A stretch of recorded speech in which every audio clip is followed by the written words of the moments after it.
Hi, my name is Mr. Liu, and I am your 7-Minute Sensei. This is the place where I summarize state strands and standards in 7 minutes or less. Computer, it's time to get started. Start the clock. Our topic today is leadership principles. This class will teach you how to be an effective leader. The concepts covered in this class include leadership history, goal setting, time management, effective communications, diversity, and decision making. In Strand 1, students will learn about leadership history. You'll learn about old leaders like Catherine the Great, Joan of Arc, Winston Churchill, Abraham Lincoln, Nelson Mandela, a lot of great leaders, what their qualities are. Standard 1, let's understand the definition of leadership. Leadership is the ability to influence and inspire others. Standard 2, understand the historical types of leadership. Leader-centric, follower-centric, and situational-centric. In today's environment, it's probably important for you to learn how to be a situational leader, to adapt, and to be flexible. Standard 3, compare and contrast leadership and management. Leaders focus on the big picture. Managers focus on the day-to-day implementation of plans and goals. In Standard 4, you are to describe the evolutionary process of leadership theory. Old leadership theory said leaders were born that way, and as a result, folks like Carlyle believe that that's how we got our history. Carlyle, by the way, was a famous historian who came up with the great man theory.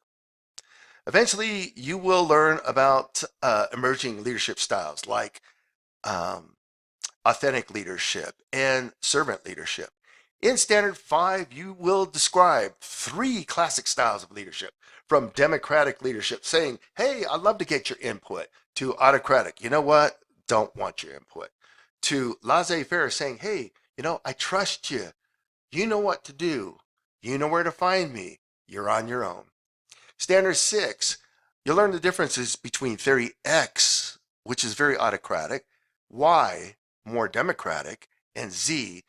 This is that Japanese management style that says everyone in the organization is a member of the family, and therefore we're going to try to guarantee lifetime employment. Standard 7, learn how to develop your own personal leadership style.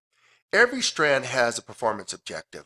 Get acquainted with these objectives and make sure that you could demonstrate that you know and that you possess these skills. In Strand 2, each of you will learn the importance and fundamentals of a vision, a mission, and establishing goals. In Standard 1, you'll learn to understand different perspectives and how this may affect or impact your purpose and your mission statement. In Standard 2, understand how to communicate your vision and mission statement. Visions are grand ideas. They're aspirational. Whereas your mission statement, basically, that's going to cover, here's what we do, and here's why we exist. Standard 3. Standard 3 are SMART goals. These are specific, measurable, achievable, results-oriented, and time-based. Standard 4, identify and describe short, intermediate, and long-term goals. Short, less than 1 year. Intermediate, 1 to 3 years. Long-term, everything else.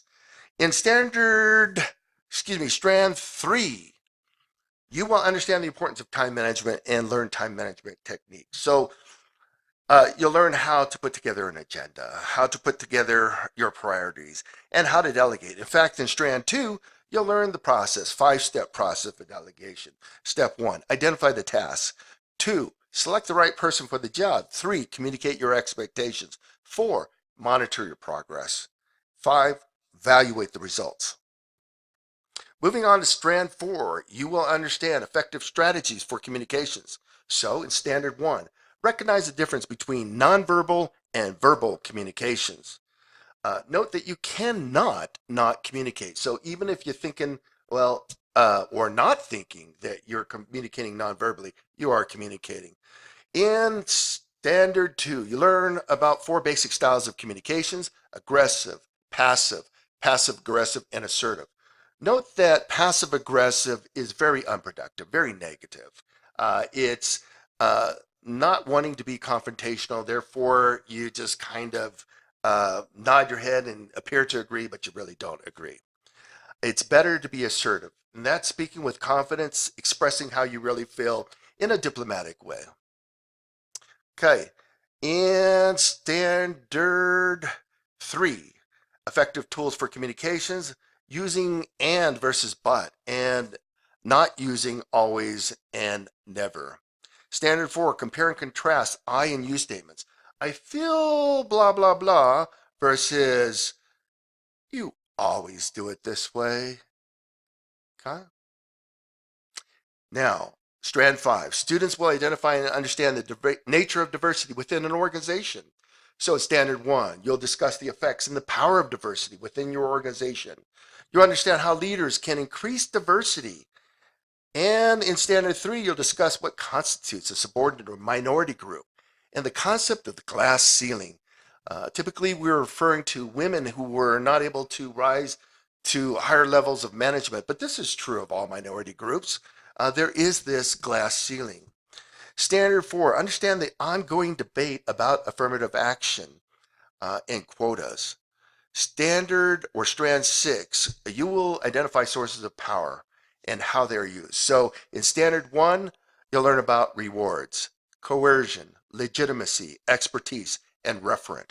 Now, referent is really one's ability to establish a strong network of credibility, a reputation where they're honored and they're respected. In Standard 2, you'll discuss how power can be developed. In Standard 3, you'll define empowerment and discuss the results of its effectiveness. When people are empowered, they are far more productive. Now, in the end, note this. Your test has 46 points, 36 questions. In the one that we covered the most will be Strand 1. So that's leadership history. And so I would review that. Strand 2 with 8. Then we have 7, 7, 4, and 6. Hey, this is Mr. Liu. I am your 7-minute sensei saying adios, aloha, arrivederci, and ciao, auf Wiedersehen, au revoir, sayonara, shalom, zaijian, and goodbye.